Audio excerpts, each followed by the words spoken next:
오늘 예수님이 우리에게 주신 말씀을 보겠습니다. 말씀은 마태복음 26장 57절부터 68절 말씀 되겠습니다. 다음 주가 부활절이죠. 오늘은 종려주일입니다. 종려주일이라는 건 무슨 얘기냐면 예수님이 예루살렘에 입성하실 때 이스라엘 백성들이 종려나무 가지를 흔들고 자기 옷을 벗어서 길에 깔고 했던 그 주일을 얘기해요. 그래서 참 묘하게 이 절기하고 우리 이 말씀하고 너무나도 잘 이렇게 맞아 떨어지죠. 기가 막힌 일이에요. 제가 이렇게 미리 이렇게 해는 것도 아닌데, 그렇죠? 자, 그러면 이제 오늘 말씀을 보겠습니다. 57절. 예수를 잡은 자들이 그를 끌고 대제사장 가야베게로 가니 거기 서기관과 장로들이 모여 있더라. 그래서 예수를 잡은 자들이 언제 잡았냐면, 자, 6월절 전날, 그러니까 6월절은 토요일이죠. 전날이면 언제예요? 목요일 날 저녁에 예수님을 잡아들였어요. 잡아들였는데 어떻게 잡아들였냐? 강도를 잡는 것 같이 칼과 뭉치를 가지고 와서 예수를 잡았습니다. 잡아서 어디로 갔냐면 대제사장 가야바에게로 갔다고 그랬죠. 그럼 대제사장 가야바에게로 왜 갔냐면 여기서 뭐 하는 거냐면 재판을 하려고 가야바한테 간 거예요. 거기 갔을 때 누가 있었냐면 여기 보면 서기관과 장로들이 모여 있더라 그랬죠. 여기서 서기관과 장로들은 어떤 사람이냐 하면 이스라엘의 최고 의결기관, 집행기관이 어디냐면 공의회예요. 공회. 그래서 여기서 대제사장 가야바에게 가니까 서기관과 장로들이 모였다는 건 뭐냐면 공회가 열렸다고 얘기하는 거예요.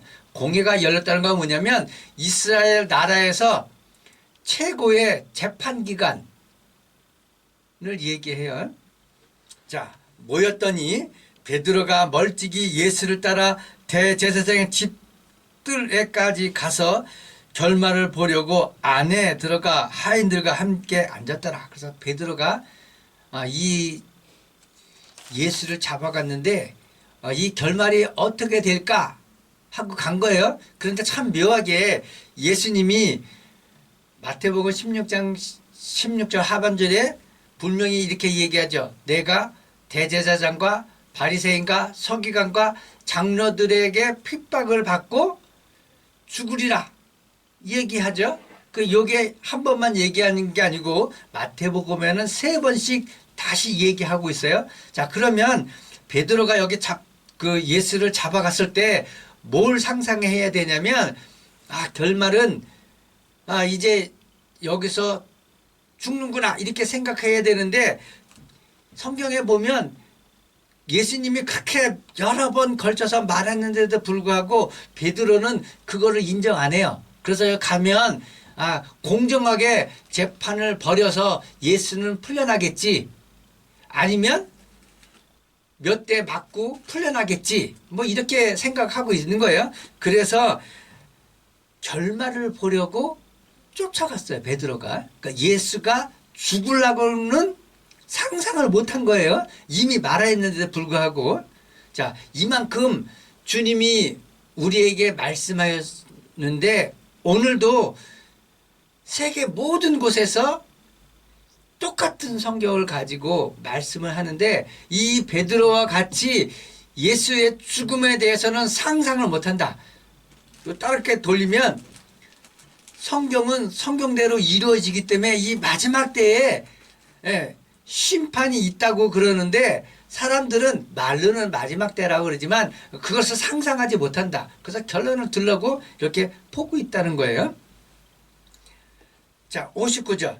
대제사장들과 온 공회가, 여기 보면 공회라고 딱 넣어져. 온 공회가 예수를 죽이려고 그를 칠 거짓 증거를 찾음에. 자, 들어갔을 때 대제사장과 온 공회 의원들, 그건 뭐죠? 대제사장만 뿐만 아니고 서기관, 바리새인들, 장로들, 이스라엘의 지도층들, 이 사람들이 다 모여서 재판을 하는데, 지금 재판도 하기 전에 지금 뭐 하고 있냐면 예수를 죽이려고 그를 칠 거짓 증거를 찾았다고 얘기하죠. 마태복음 26장 3절부터 4절 보기 바랍니다. 여기는 이렇게 기록되어 있습니다. 그때 대제사장들과 백성의 장로들이 가야바라 하는 대제사장 관정에 모여. 관정 그러면 관정 뭐야? 재판장 얘기하는 거죠. 네? 대제사장 집무실 얘기하는데 여기서 대제사장 집무실이라기보다는 지금으로 얘기하면 최고 의결기관 그 사무실에 모두 다 모여, 그런 뜻이란 말이에요. 모여서 뭘 하고 있냐면 여기서 이렇게 하고 있습니다. 4절. 예수를 흉계로 잡아 죽이려고 의논하되 말하기를 밀란이 날까 하노니 명절에는 하지 말자 하더라. 자, 여기서 예수를 잡아오기 그 전에 이미 이 사람들은 뭘 하고 있죠? 이미 예수를 잡아 죽이려고 결정 내린 거예요. 그러면 여러분, 오늘날도 마찬가지지만 오늘날 법에 재판이 열려서 그 재판 가운데 죄를 정하면 그때부터 죄인이지만, 재판에서 재판이 열리지 않고 아직 재판이 열렸는데 저 사람의 죄에 대해서 형량을 때리지 않으면 그 사람은 죄인입니까? 아닙니까? 죄인이 아니에요. 그게 법입니다.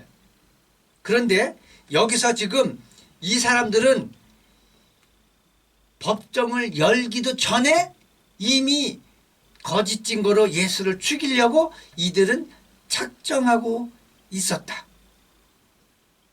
그러면 이 법이 맞아요? 틀려요? 틀리죠. 그러면 여기에 있었던 바리새인들, 대제사장들, 서기관들, 이 사람들이 성경을 모를까요? 이 사람들은 성경을 갖고 있는 사람들이에요. 그럼 다른 말로 하면 이 사람들은 율법을 지켰다 안 지켰다? 안 지켰다고 얘기하는 거예요. 자, 보겠습니다. 60절. 거짓 증인이 많이 왔으나 얻지 못하더니 후에 두 사람이 와서 이르되 이 사람의 말에 내가 하나님의 성전을 헐고 사흘 동안에 지을 수 있다 하더라 하니, 대제사장이 일어서서 예수께 묻되 왜 아무 대답도 없느냐? 이 사람들이 너를 치는 증거가 어떠하냐 하되 얘기하죠. 자, 그러면 이 대제사장이 재판을 벌이고 있는데 이게 맞냐 하는 거예요. 자, 말씀으로 보겠습니다. 신명기 19장 15절부터 21절.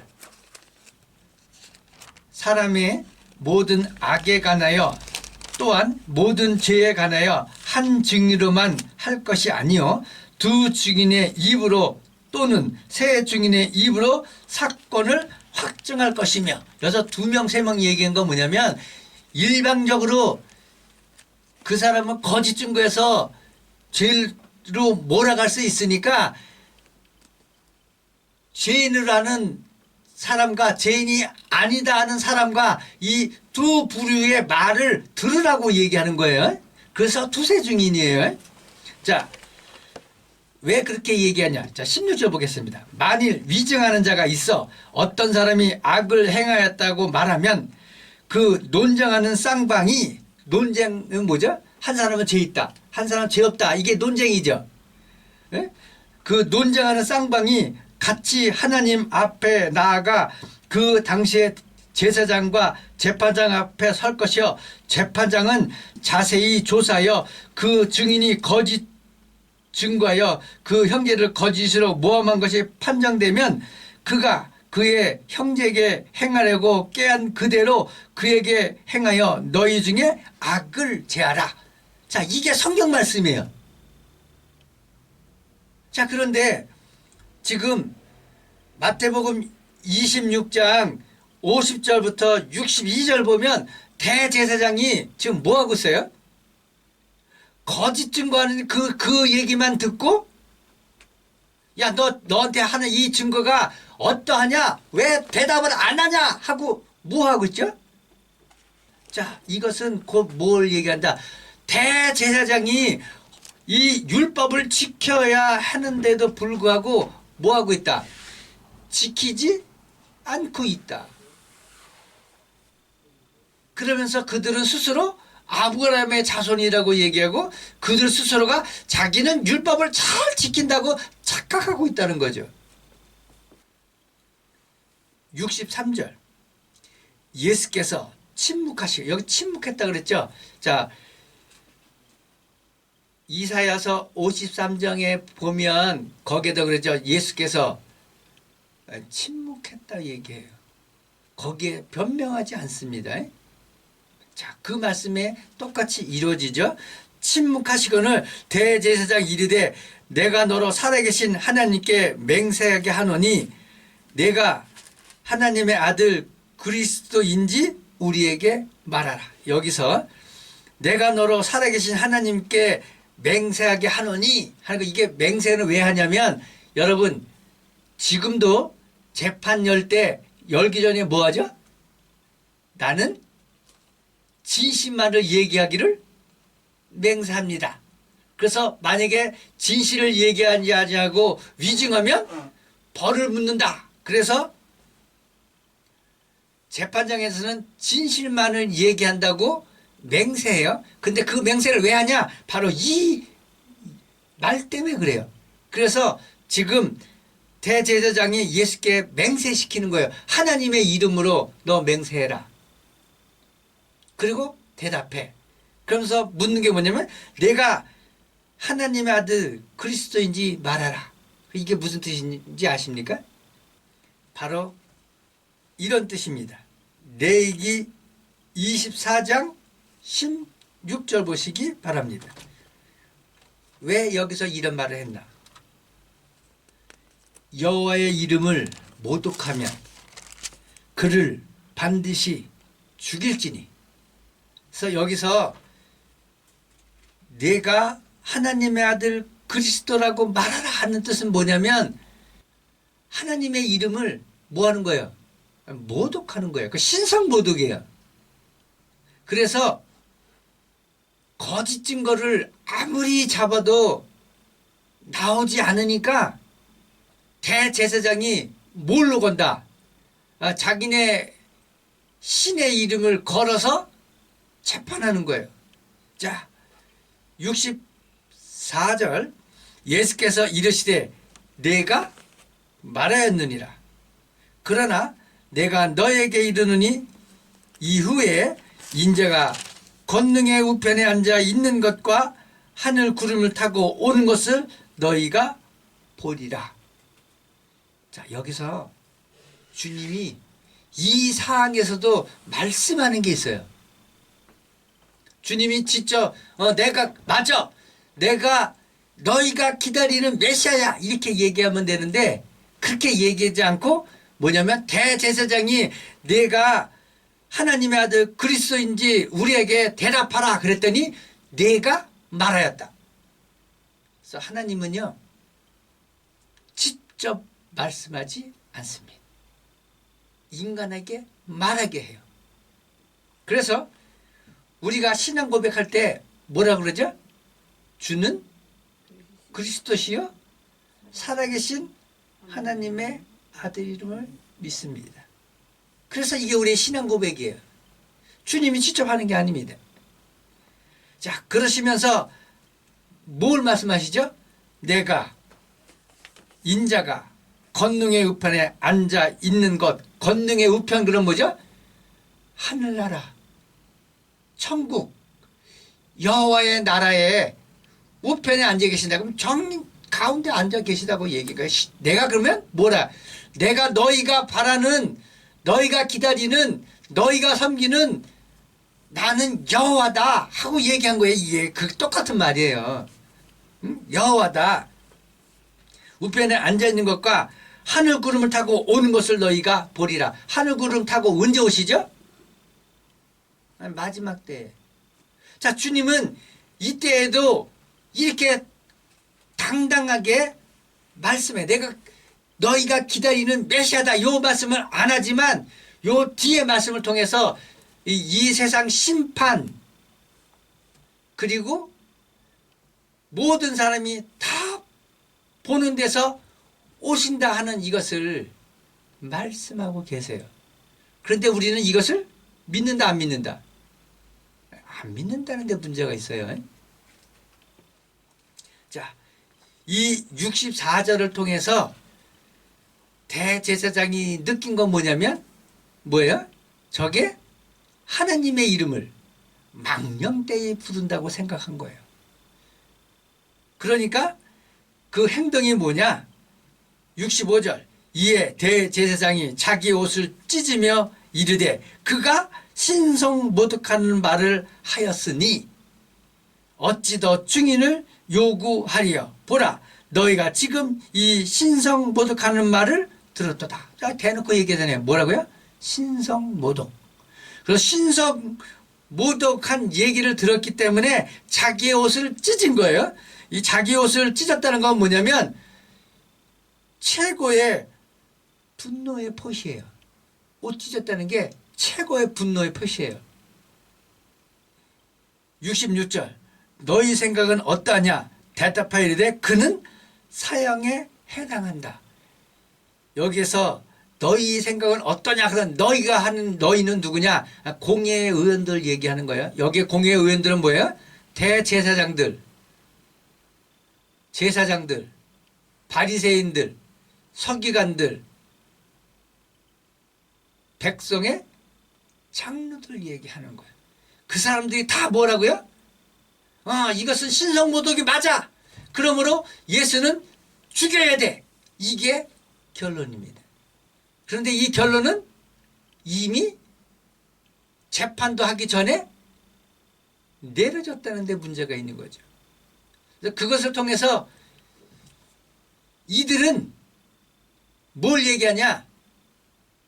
예수를 죽인 건 빌라도가 아니라 바로 대제사장과 바리새인과 서기관과 장로들이었다. 그런데 우리는 신앙 고백을 어떻게 하고 있냐? 본디오 빌라도에게 고난을 받아 십자가에 달려 죽었다고 신앙 고백하고 있다는 거죠. 여러분 포도원 비유 아시죠? 자, 잘 보세요.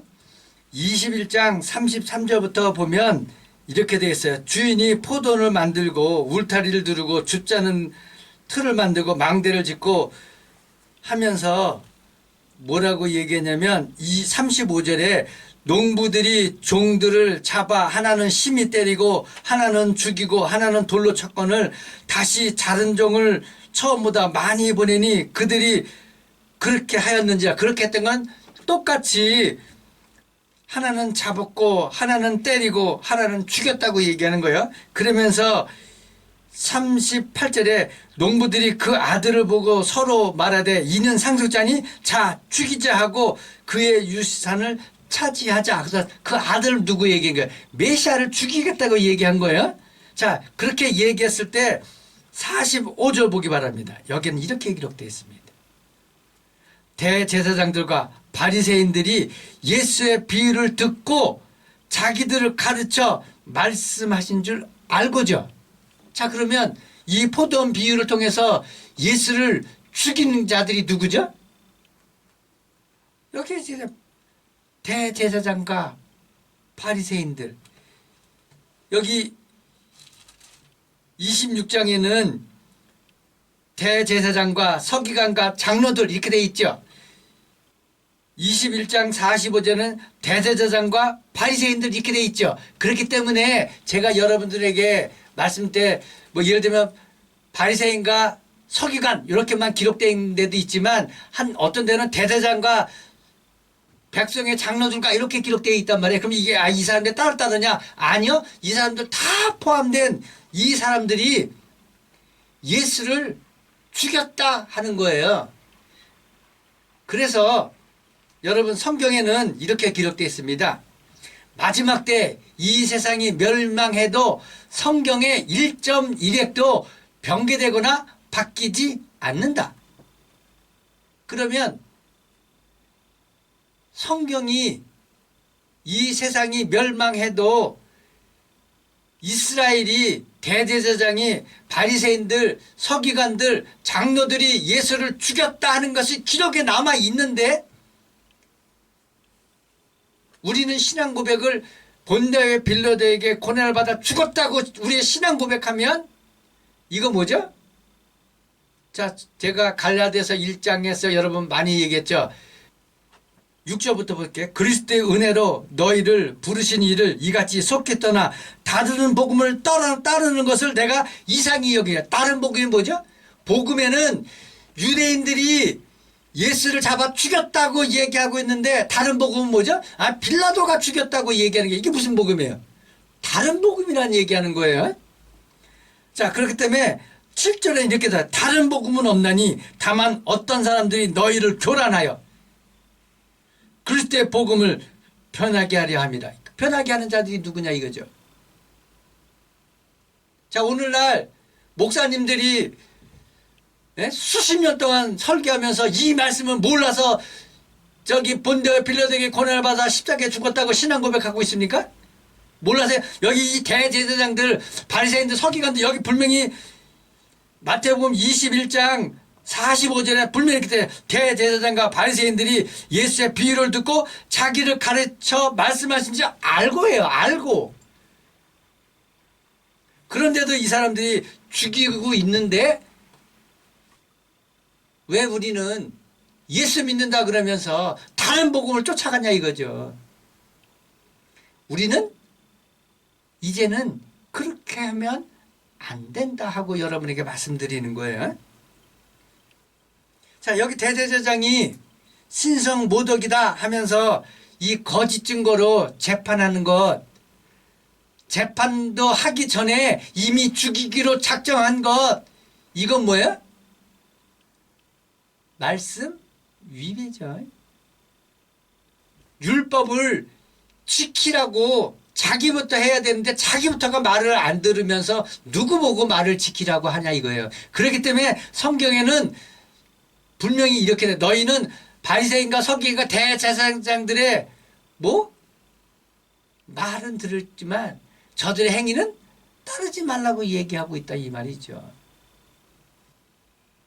66절 보겠습니다. 너희의 생각은 어떠냐? 대답하이르되 그는 사형에 해당한다. 67절 이에 예수의 얼굴에 침을 뱉으며 주먹으로 치고 어떤 사람은 손바닥으로 때리며죠. 여기 잘 보기 바랍니다. 얼굴에 뭘 했다고요? 자, 얼굴에 침만 뱉은 게 아니에요. 주먹으로 치고죠. 여러분 여기서 주먹으로 치는데 몸 칠 것 같아요? 주먹으로 얼굴 때렸다고 얘기하는 거예요. 이게 지금 주먹으로. 그리고 어떤 사람은 손바닥으로 때리며, 손바닥은 뭐야? 뺨때기 때린 거예요, 이게. 자, 이게 무슨 뜻입니까? 예? 얼굴에 침 뱉고, 주먹으로 얼굴 때리고, 손바닥으로 뺨 때리고, 이게 무슨 거죠? 이게 그냥 쉬운 말로 최고의 모욕이에요, 이게. 그렇죠? 그래서 주님이 얘기한 거예요. 나는 유대인들에 의해서 멸시와 조롱과 핍박을 받았다고 얘기하는 거예요. 그런데 우리는 이 대목은 다 잊어먹고 있다니까요. 예? 여기 분명히 있잖아요. 얼굴에 침 뱉고 주먹으로 치고 어떤 사람은 손바닥으로 때리며 이게 우리라고요. 이게. 이렇게 해놓고는 빌라도가 얼굴에 침 뱉고 빌라도가 뺨때기 때리고 했다고 얘기하면 이게 다른 복음이지 뭐가 다른 복음입니까 이게. 그래서 이 문제가 아주 심각해요. 네? 그래서 사도신경 이거 하면 안 돼요. 제가 지금 이거 한 가지만 얘기하지만 이 성경 위배가 사도신경에 얼마나 많은지 몰라요. 자, 68절. 이르되 그리스도야 우리에게 선지자 노릇하라. 아까 21장 잘 보시기 바랍니다. 얼마나 이 사람들이 악독한 사람인지 잘 보시기 바랍니다.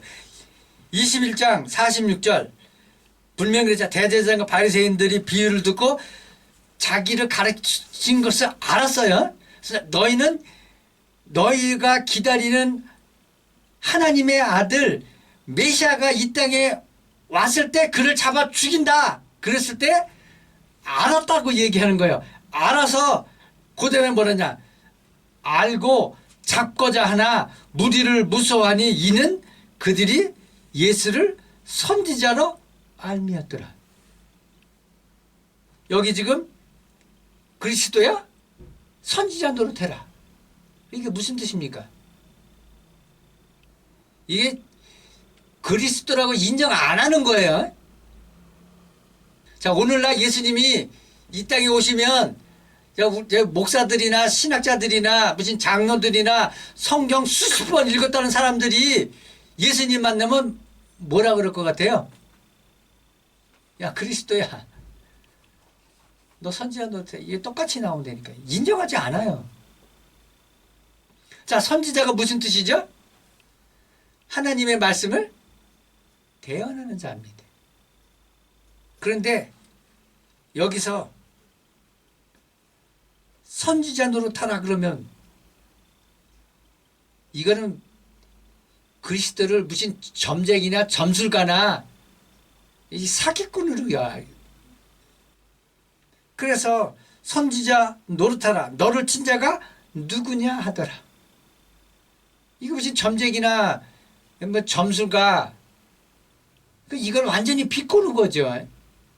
나사로가 죽었을 때 예수님이 가지도 않고 소리도 듣기도 전에 이미 나사로가 죽었다는 걸 알고 계셨단 말이죠. 주님이. 그런데 이거 친 걸 모를까요?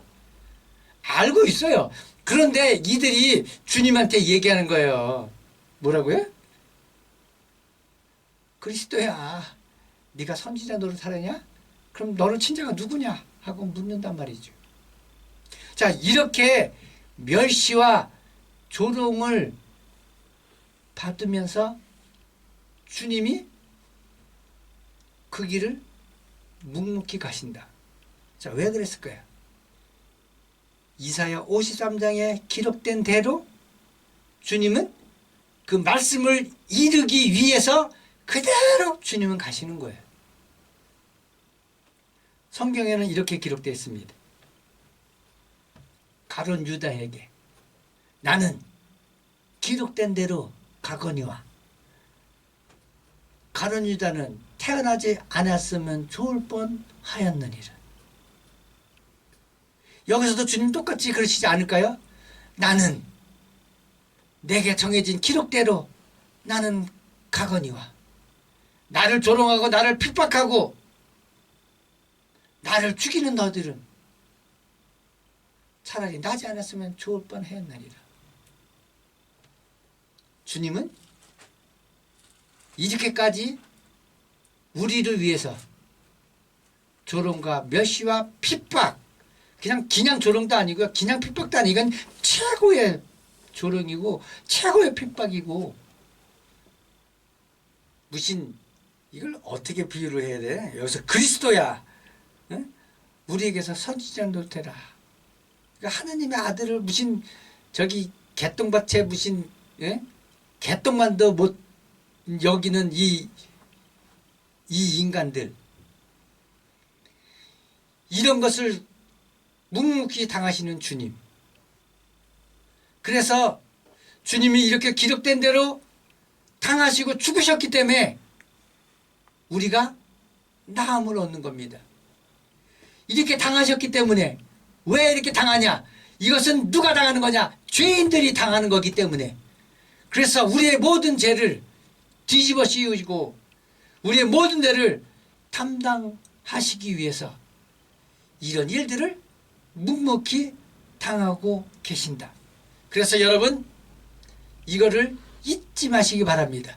이런 최고의 멸시, 조롱, 핍박 이 모든 것들은 내가 당연히 받아야 될 것을 주님이 대신 받으셨다. 그렇기 때문에 우리는 예수를 믿으면 뭐가 된다?